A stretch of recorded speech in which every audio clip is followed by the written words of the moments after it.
तो hello guys, आज के इस वाले वीडियो में मैं BTTH की एपिसोड 164 को एक्सप्लेन करने वाला हूँ। और अगर आपने पिछले वाले एपिसोड नहीं देखे हैं तो जाकर के जरूर से ही देख लेना, मैंने लिंक वीडियो के डिस्क्रिप्शन में दे दिया है। तो चलिए बिना कोई बकवास किए बढ़ते हैं हम वीडियो की तरफ। तो वीडियो की स्टार्टिंग वहीं से होती है जहाँ हमारा लास्ट एपिसोड खत्म हुआ था, जहाँ पर हमने देखा था कि जैसे ही मास्टर याओ लाओ, शाओयान, लिटिल फेरी डॉक्टर और काइलिन को लेकर स्पेशियस टाउन की तरफ बढ़ते हैं तो स्पेस टाउन ज्यादा बड़ा नहीं था, ये बस कुछ एंशिएंट गलियों का एक छोटा सा इलाका था। लेकिन इस छोटे से टाउन में भी भीड़ बहुत ज्यादा थी और खास बात यह थी कि यहाँ मौजूद हर एक व्यक्ति बाहर की दुनिया में एक टॉप टियर एक्सपर्ट था, लेकिन यहाँ वो बस एक आम इंसान की तरह दिख रहा था। शाओयान और बाकी दो लोग याओ लाओ के पीछे पीछे चलते हैं। वो सब मिलकर कुछ एंशिएंट गलियों से गुजरते हैं। रास्ते में दोनों तरफ की दुकानों पर रखी चमकदार चीजें देखने लायक होती हैं, लेकिन ये लोग एक भी जगह नहीं रुकते। वो जल्दी जल्दी अपने डेस्टिनेशन की ओर बढ़ते हैं और आखिरकार एक गली के आखिरी छोर पर जाकर रुकते हैं। उनका डेस्टिनेशन था स्पेस टाउन का किनारा। यहाँ आसपास की जगह काफी खाली थी और वो पुरानी सी भीड़ भाड़ अब नहीं थी। एक एंशिएंट इमारत वहाँ खड़ी थी जिसे एक बेहद पुरानी ओरा निकल रही थी, मानो वो इमारत सदियों से वहीं खड़ी हो। उस इमारत के बाहर खड़े थे दो बूढ़े लोग। दोनों ने ग्रे रोब्स पहन रखे थे, चेहरे बिल्कुल एक्सप्रेशनलेस थे और वो ऐसे खड़े थे जैसे कोई स्टोन स्टैच्यूज हो। लेकिन फिर भी उनके शरीर से एक बेहद ताकतवर डोची फ्लक्चुएशन धीरे धीरे फैल रही थी जो देखकर किसी का भी दिल कांप जाए। सिर्फ गेट गार्ड ही अगर 6 स्टार डोजून लेवल के हो तो सोचिए इस स्पेशल ट्रेड फेयर का स्टैंडर्ड कितना ऊंचा होगा। याओ लाओ ने मुस्कुराते हुए कहा, ये एंशिएंट ट्रेजर पवेलियन कोई ऐसी जगह नहीं है जहाँ कोई भी अंदर घुस सके। यहाँ आने के लिए 3 ग्रेट सेक्ट्स में से किसी एक की तरफ से इन्विटेशन मिलना जरूरी होता है और ऐसा इन्विटेशन पाना इतना आसान नहीं है जितना लोग समझते हैं। जो फैक्शंस या एक्सपर्ट्स तीनों ग्रेट सेक्ट्स की नजरों में भरोसेमंद होते हैं उन्हें ही ये इन्विटेशन दिया जाता है।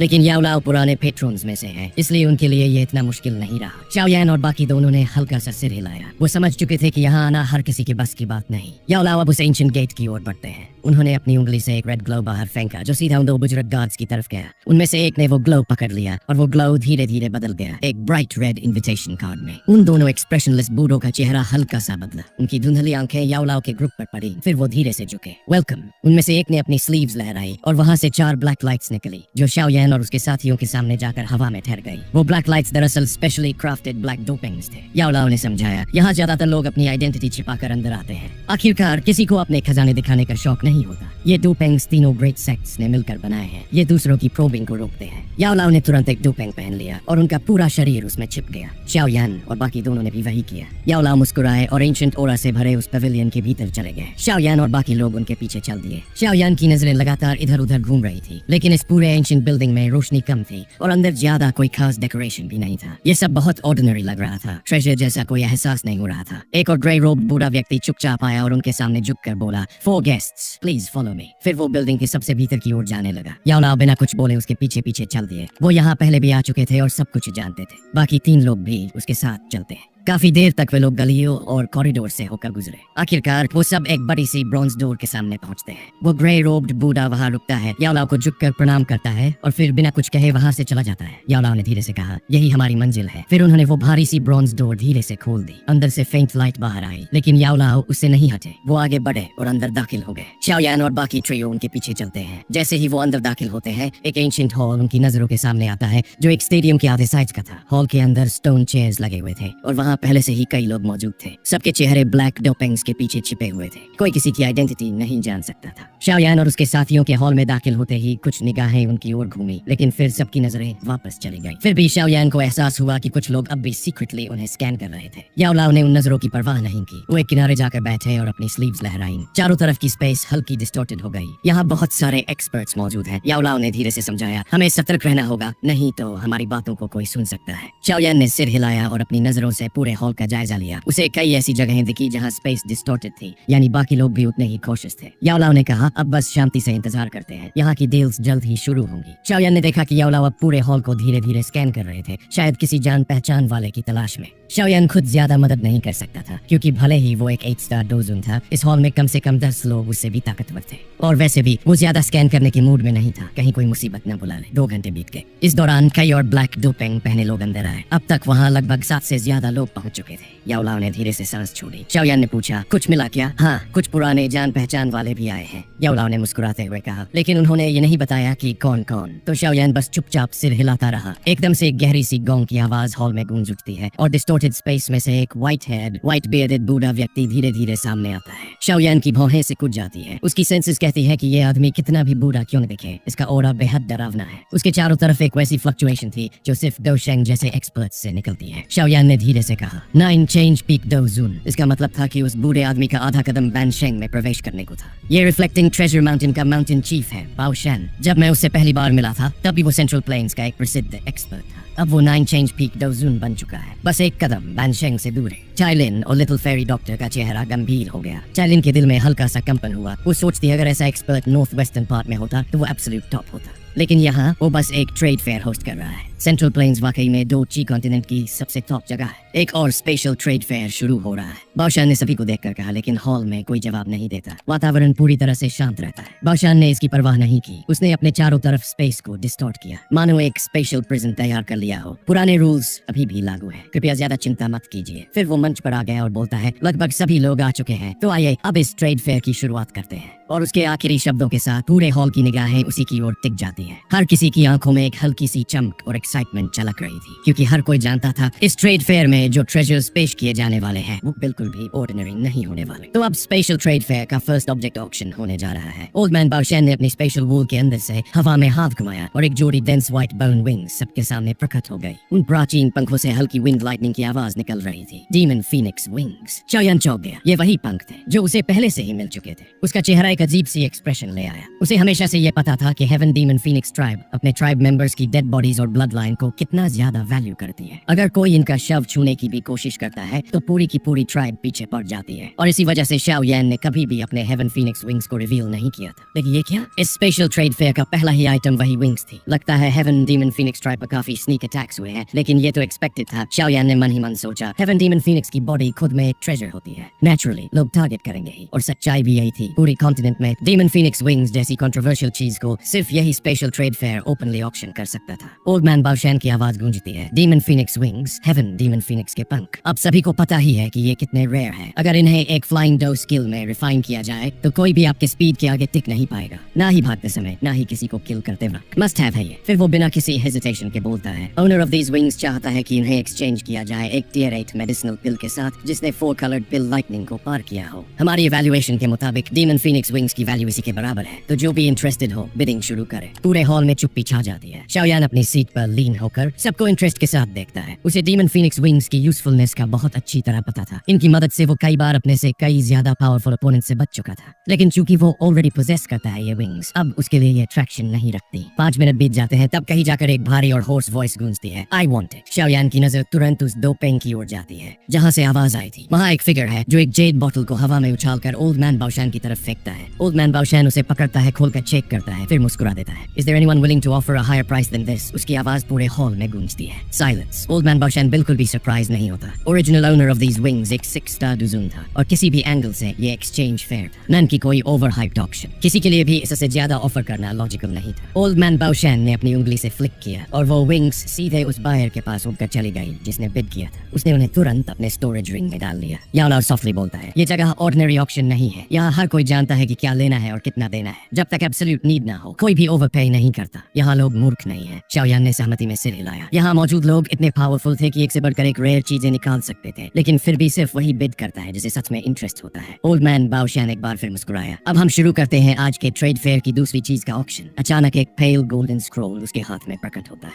King Kong glass body, tian class low level डो स्किल। इसे सेंट ल्यूली ने 1000 साल पहले बनाया था। इस स्किल को अगर कोई अपने पीक पर पहुंचा दे तो उसका शरीर मेटल जैसा इंडिस्ट्रक्टिबल हो सकता है, एक पंच आसमान को फाड़ सकता है और एक स्टेप धरती को चीर सकता है। ये एक ऐसा डो स्किल है जिसमें ऑफेंस और डिफेंस दोनों का फ्यूजन है। शाओयान की आंखों में चमक आ जाती है। Tian class physical body training skill. Old man Baoshan कहता है, ओनर इसे एक्सचेंज करना चाहता है किसी tian class low level water affinity chi method के साथ, या फिर सेम वैल्यू के मेडिसिनल पिल्स भी चलेंगे। सुनते ही पेल ब्लू स्क्रोल हवा में उड़ता हुआ बाओशैन तक आता है। फिर एक के बाद एक 4 स्क्रोल्स ओल्ड मैन बाओशैन के हाथ में जमा हो जाते हैं। शाओयान अपने मन में साय करता है, इतनी जल्दी इतने रेयर टियन क्लास स्क्रोल्स, यही फर्क होता है जब कोई किसी ऊंचे स्तर पर पहुंच जाता है। ओल्ड मैन बाओशैन ने चारों स्क्रोल्स को धीरे धीरे खोला और एक एक करके चेक किया। कुछ देर बाद उसने 3 स्क्रोल्स वापस कर दिए और एक स्क्रोल उड़ाकर विनर के पास भेज दिया। विनर, एक ब्लैक रोब्ड फिगर, तुरंत उसे अपने स्टोरेज रिंग में डाल लेता है। 3 रिजेक्ट हुए लोग बस एक सॉफ्ट अपना गुस्सा जाहिर करते हैं, लेकिन ओल्ड मैन बाओशैन बिना रुके आगे बढ़ता है। इसके बाद की ट्रेड्स और भी डेजलिंग होती जाती है। डो स्किल्स, ची methods, medicinal pills, natural treasures, weapons और कोल्ड्रंस, सब कुछ। हर हर आइटम इतना रेयर होता है कि आउटर वर्ल्ड में अफवाहें उड़ जाती, लेकिन यहाँ ये सब नॉर्मल लगता है। शाओयान खुद कुछ नहीं खरीदता सिवाय एक किताब के जिसका नाम था स्काई क्वाक पॉइजन कोड। ये किताब शाओयान ने लिटिल फेरी डॉक्टर के लिए ली थी, 2 5 coloured pill lightning tier 8 pills के बदले। इस किताब को एक प्राचीन दोशेंग सेंट स्काई क्वाक पॉइजन ने लिखा था, जो अपनी पूरी लाइफ सिर्फ पॉइजन्स में एक्सपर्ट रहा। उसकी बनाई हुई मिस्टीरियस पॉइजन्स एलीट डोजून्स तक को बर्बाद कर सकती थी, लेकिन ये किताब अनऑर्थोडॉक्स थी, इसलिए बहुत आसानी से मिल गई। शाओयान की आंखें धीरे धीरे खुल रही थी। ये स्पेशल ट्रेड फेयर वाकई एक डिफरेंट लीग की चीज थी। टाइम बीतता रहा, एटमॉस्फेयर और इंटेंस होता जा रहा था, और फिर अब शुरू होता है आज के ट्रेड फेयर का second last item. Old man Baoshan, जो अभी अभी एक आइटम सक्सेसफुली बेच चुका था, अपने हाथ में एक येलोइश एंशिएंट स्किन प्रकट करता है। शाओयान, जो अब तक थोड़ा इम्पेशेंट हो रहा था, अचानक चौंक कर सीधा हो जाता है। उसकी सांसें तेज हो जाती हैं, क्योंकि जो चीज ओल्ड मैन बाओशैन के हाथ में थी वो कोई और नहीं बल्कि प्यूरिफाइंग डीमन लोटस फ्लेम से जुड़ा मैप फ्रैगमेंट था। ओल्ड मैन बाओशैन कहता है, ये बस एक मैप फ्रैगमेंट है, इसमें कोई स्पेशल एनर्जी नहीं है, लेकिन हमारी स्टडी के बाद हम कंक्लूड कर चुके हैं कि ये legendary purifying demon lotus flame से जुड़ा है। पूरे हॉल की नजर उस एंशिएंट मैप पर टिक जाती है। प्यूरिफाइंग डीमन लोटस फ्लेम, तीसरे नंबर की हेवनली फ्लेम, इतनी रेयर कि खुद याओ लाओ ने भी इसे कभी नहीं देखा। ये एक ऐसी डिस्ट्रक्टिव फ्लेम थी जो वर्ल्ड लेवल डिस्ट्रक्शन की शक्ति रखती थी, और अगर कोई इंसान इस हेवनली फ्लेम को कंट्रोल कर ले तो पूरे दोची कॉन्टिनेंट में शायद ही कोई उसका सामना कर सके, क्योंकि ये फ्लेम एक एक्सट्रीम डिस्ट्रक्टिव फोर्स का सिंबल थी। जैसे ही ओल्ड मैन बाओशैन ने वो हॉल में छाया हुआ गहरा सन्नाटा देखा, उसके चेहरे पर हल्की सी मुस्कान आ गई। उसे अच्छे से पता था कि प्यूरिफाइंग डीमन लोटस फ्लेम की लालसा कितनी जबरदस्त होती है, और इसीलिए उसने उस मैप फ्रैगमेंट को एकदम आखिरी के आसपास रिवील किया। अब उस बड़े से हॉल के अंदर हर कोई अपनी जलती हुई आंखों से उसी मैप फ्रैगमेंट को घूर रहा था। यहाँ मौजूद लोग कोई आम लोग नहीं थे, और प्यूरिफाइंग डीमन लोटस फ्लेम तो उनके लिए एक लेजेंडरी चीज थी। अधिकतर ने इसके बारे में बस सुना था, देखा कभी नहीं, लेकिन फिर भी उस लालसा ने, उस लालच ने सबको अंदर से हिला कर रख दिया था। भले ही खतरा कितना भी बड़ा हो, पावरफुल चीज है हमेशा लालची नजरों को खींचती ही है। अब ये मैप फ्रैगमेंट कोई फ्लेम नहीं था, लेकिन अगर इसे पा लिया जाए तो इसके जरिए प्यूरिफाइंग डीमन लोटस फ्लेम से जुड़ी बहुत सी जानकारी हासिल की जा सकती थी, और अगर ये हाथ लग जाए तो फायदे की कोई सीमा नहीं थी। ओल्ड मैन बाओशैन ने मुस्कुराकर कहा, इस मैप फ्रैगमेंट का ओनर इसे कुछ मेडिसिनल पिल्स के बदले एक्सचेंज करना चाहता है, लेकिन ध्यान रखना पिल्स की क्वालिटी कम से कम 6 कलर्ड पिल लाइटनिंग होनी चाहिए। क्वांटिटी की बात वो तो आप सब तय कीजिए। बिडिंग अब शुरू होती है, सब लोग अपनी अपनी बिट्स लगाए। हॉल में मौजूद कई लोगों की रुचि इस मैप फ्रैगमेंट में थी, और तभी एक धीमी थोड़ी सी खड़कता आवाज गूंजी, 3 6 coloured pill lightning tier medicinal pills, 4 6 coloured pill lightning tier 8 medicinal pills, 5। और फिर क्या, महज 2 मिनट के अंदर हॉल का माहौल गर्म हो उठा। हर तरफ से बिड्स आने लगी। ओल्ड मैन बाओशैन तो बस शांत खड़ा मुस्कुरा रहा था। उसे पता था कि ये मैप फ्रैगमेंट उसकी उम्मीद से भी ज्यादा बिकेगा। हर किसी को पता था इस चीज की असली कीमत इन छोटी मोटी बिट्स से कहीं ज्यादा है।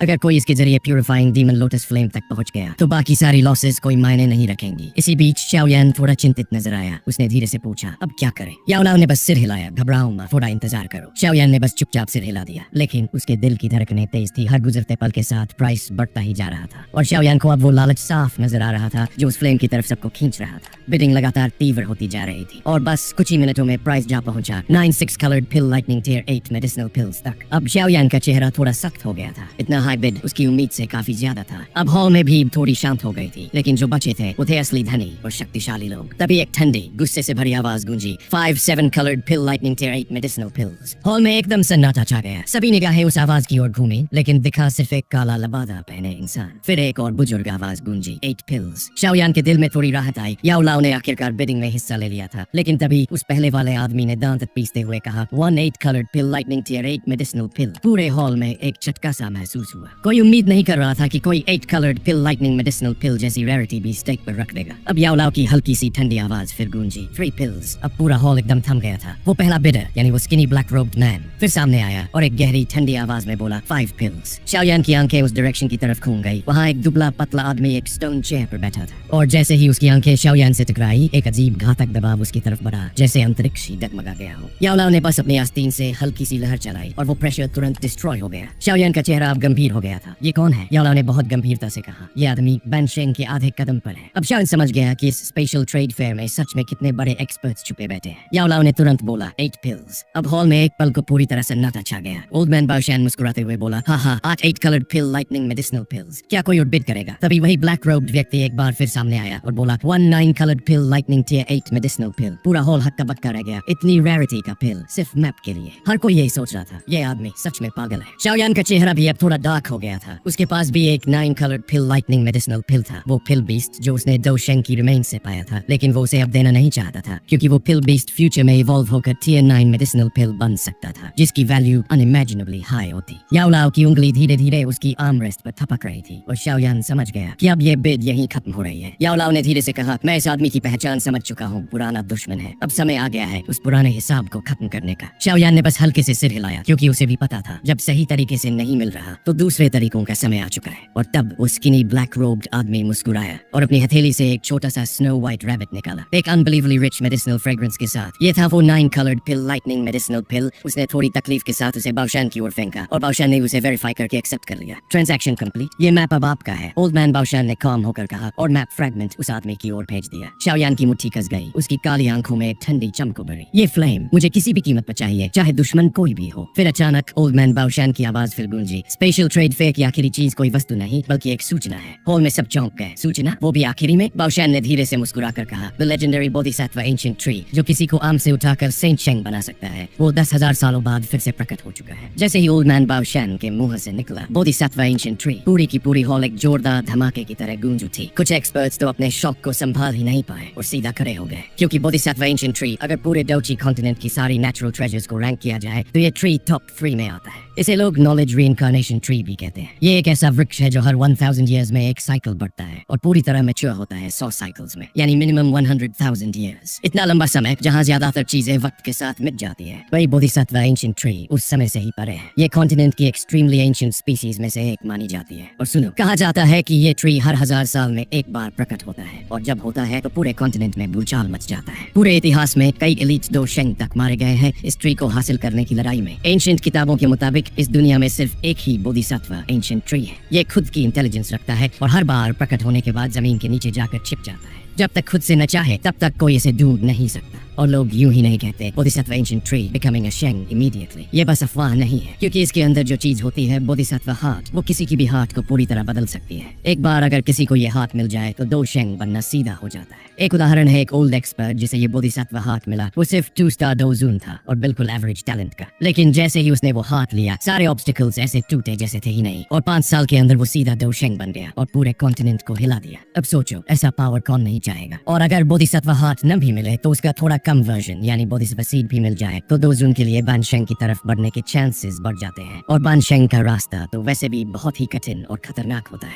कई एक्सपर्ट्स पूरी जिंदगी भी लगा दें तो उस लेवल तक नहीं पहुंच पाते। तो समझो, बोधिसत्व एंशिएंट ट्री का लालच पीक लेवल एक्सपर्ट्स को भी पागल कर देता है। और अब इमेजिन करो, इस न्यूज ने पूरे सेंट्रल प्लेन्स को क्या हाल बना रखा होगा। याओलाओ ने एक गहरी सांस छोड़ी और शाओयान के चेहरे पर भी एक स्टन्ड एक्सप्रेशन आ गया। उस जैसे मेंटल स्ट्रेंथ वाले इंसान के चेहरे पर डिसबिलीफ साफ था। ये एक्चुअली बोधिसत्व एंशिएंट ट्री ही है। याओलाओ की भी आवाज भर आ गई। शाओयान ने धीरे से सिर हिलाया। उसकी उंगलियां अपने स्टोरेज रिंग को छू रही थी, क्योंकि उसके पास भी एक बोधिसत्व सीड मौजूद है और कहा जाता है कि ये सीड ट्री को सेंस कर सकता है। लेकिन अब तक उसने कुछ फील क्यों नहीं किया? क्या वो ट्री से बहुत दूर है? इधर हॉल के बीच में खड़े बाओशान ने सबके चौंके चेहरों को देखा और हल्की सी मुस्कान दी। उसके अपने मन में भी इस ट्रेजर के लिए लालच था। अगर वो जगह इतनी खनक न होती तो वो खुद अपनी आर्मी लेकर निकल चुका होता। तभी किसी ने पूछ लिया, ओल्ड मैन बाओशान, प्लीज बताइए ये बोधिसत्व एंशिएंट ट्री कहाँ पर प्रकट हुआ है? सवाल सुनते ही सभी की नजरें फिर से बाओशान पर टिक गई। माहौल ऐसा था कि अगर उसने जवाब देने से मना कर दिया तो शायद लोग उस पर टूट पड़ते। लेकिन बाओशान मुस्कुराया और बोला, अब जब मैंने बात शुरू कर दी है तो सब कुछ साफ साफ बताऊंगा। वो जगह कोई अनजान नहीं है। एंशिएंट वेस्टलैंड रीजन, जो सेंट्रल प्लेन्स के नॉर्थ ईस्टर्न बॉर्डर पर स्थित है। Ancient wasteland region. पूरा हॉल फिर से गूंज उठा। जो एक्सपर्ट्स पहले जोश में खड़े हुए थे वो अब धीरे धीरे एंजाइटी से बैठने लगे, क्योंकि वो जगह बेहद खतरनाक है। शाओयान की भी आंखें सिकुड़ गई, क्योंकि उसने उस रीजन के बारे में सुना था। ये डोची कॉन्टिनेंट का सबसे पुराना इलाका है और इंसानों के लिए लगभग फॉरबिडन ग्राउंड। वहाँ का मौसम बेहद खराब है, हवा में जहर फैला है और वहाँ के फियर्स बीस्ट्स एंशिएंट काल से हैं। कुछ तो इतने खतरनाक है कि करंट मैजिकल बीस्ट वर्ल्ड की किसी भी ट्राइब से कम नहीं, सिर्फ एंशिएंट वॉइड ड्रैगन को छोड़कर। इन बीस्ट्स की ताकत इतनी जबरदस्त होती है कि कोई भी पीक डोजून भी वहाँ से जिंदा लौटने की गारंटी नहीं दे सकता। इतिहास में कई बड़े एक्सपर्ट्स वहाँ ट्रेजर की तलाश में गए, लेकिन कभी लौट कर नहीं आए। धीरे धीरे वो इलाका सबकी यादों से धुंधला हो गया। लेकिन अब बोधिसत्व एंशिएंट ट्री वहीं प्रकट हुआ। याओलाओ धीरे से बुदबुदाया, अब समझ आया ये ओल्ड फेलो इतना बड़ा खुलासा क्यों कर रहा है। रिफ्लेक्टिंग ट्रेजर सेक्ट और बाकी दोनों फैक्शन खुद अकेले वहां नहीं जा सकते, तो अब वो केओस क्रिएट करना चाहते हैं ताकि दूसरों को भी अपने साथ खींच ले। बाओशान ने फिर कहा, हर बार जब बोधिसत्व एंशिएंट ट्री प्रकट होता है तो नेचर खुद संकेत देती है। आने वाले महीने में आप सब खुद महसूस कर पाएंगे कि मैं सच बोल रहा हूँ। तो special trade fair officially conclude किया जाता है। Thank you everyone. लोग धीरे धीरे उठने लगे और हॉल से बाहर निकलने लगे। याओलाओ ने भी कहा, हमें भी निकलना चाहिए। अगर हमें मौका मिला तो बोधिसत्व हार्ट हासिल करने की कोशिश जरूर करनी चाहिए, और अगर मिल गया तो फॉलिंग स्टार पेविलियन शाओलियन को डोशेंग मिल जाएगा। हॉल ऑफ सोल्स के खिलाफ लड़ने के लिए ये हमारा सबसे बड़ा एसेट बन जाएगा। लेकिन उससे पहले हमें एंशिएंट मैप हासिल करना होगा। शाओलियन ने तुरंत देखा वो ब्लैक रोब्ड मैन जो एंशिएंट मैप खरीद चुका था अब बाहर जा चुका था। याओलाओ ने उसकी तरफ देखते हुए कोल्ड स्माइल दी और कहा लेट्स गो। तीनों बाहर निकल पड़े। ट्रेड फेयर खत्म होने के कुछ देर बाद याओलाओ थोड़ी देर के लिए गायब हुआ और फिर जल्दी ही वापस आकर शाओलियन को लेकर उस realm से बाहर निकल गया। उड़ते हुए वे एक रेगिस्तान पार करके एक स्टीप माउंटेन पर पहुंचे। याओलाओ वहां रुकते हुए बोला ये वो जगह है जहां से उन्हें जरूर होकर गुजरना पड़ेगा। उनका स्वभाव ऐसा है कि बड़ी से बड़ी चीज भी हो वो लोग कभी भी रास्ता बदलने वाले नहीं है। शाओलियन ने पूछा टीचर ये लोग हैं कौन? याओलाओ का चेहरा सख्त हो गया। ये एक इविल और बेहद ही अजीब सेक्ट है, क्लाउड रेन सेक्ट। ये लोग अपनी ताकत बढ़ाने के लिए मीट कोल्ड्रंस को इस्तेमाल करते हैं और मीट कोल्ड्रंस कोई और नहीं बल्कि वो लड़कियां होती हैं जो स्पेशली ट्रेन की जाती है। वो बोला उन लड़कियों को खास ची मेथड दी जाती है और जब वो ट्रेनिंग पूरी कर लेती है तो उनका सारा डो ची क्लाउड रेन सेक्ट की सीक्रेट इंटरकोर्स टेक्निक से एब्जॉर्ब कर लिया जाता है और उस प्रोसेस के बाद वो लड़कियां 10 दिन के अंदर बुढ़ापे से मर जाती हैं। कैलिन और लिटिल फेरी डॉक्टर के चेहरे पर गुस्सा दिखने लगा। पूरे सेक्ट में 1000 से ज्यादा डिसाइपल्स हैं, सब लड़कियां और सब के सब उन 3 ओल्ड डीमंस के लिए मीट कोल्ड्रंस बन चुकी है। ये सेक्ट इतना नीच है कि इन्हें सेंट्रल प्लेन से सालों पहले भगा दिया गया था और अब ये फिर से वापस आ चुके हैं। याओलाओ बोला उस वक्त मैंने उन तीनों में से एक डीमन से सीधे टक्कर ली थी और उसे बुरी तरह से घायल कर दिया था, लेकिन बाकी 2 के हमले में मैं खुद भी गंभीर रूप से घायल हो गया था, इसलिए मैंने उस पहले डीमन की जान नहीं ली। ये वाकई हैरानी की बात है कि इतने सालों बाद एक बार फिर उनसे सामना होने जा रहा है। फिर उसने हल्की सांस ली और धीमे स्वर में कहा ये तीनों ओल्ड डीमंस सेंट्रल प्लेन्स में अपनी इविल रेपुटेशन बहुत पहले से बना चुके हैं, उस शहर तियानजुन से भी पहले जिसे तुम्हारा सामना हुआ था। सबसे बड़ा जी अब 9 चेंज पीक डोजून की बाउंड्री तक पहुंच चुका है। दूसरा डीजी 8 चेंज तक पहुंच चुका है और तीसरा रेनहेजी 6 चेंज पर है। इन तीनों की कंबाइंड ताकत शायद एक एलीट बैनशेंग को भी चुनौती दे सकती है। शायन की आंखों में हैरानी की चमक आ गई। वो तीनों ओल्ड डीमंस वाकई साधारण नहीं थे। इस तरह की ताकत के साथ वो सेंट्रल प्लेन्स में भी टॉप टियर माने जाते। अब समझ में आया कि कैसे उन्होंने एक 9 कलर्ड पिल लाइटनिंग वाला टियर 8 मेडिसिनल पिल हासिल किया था। शाओलियन अभी कुछ और पूछने ही वाला था कि तभी याओलाओ ने अचानक अपना सिर उठाया, दूर क्षितिज की ओर देखने लगा और बेहद धीमे लेकिन भारी लहजे में बोला वो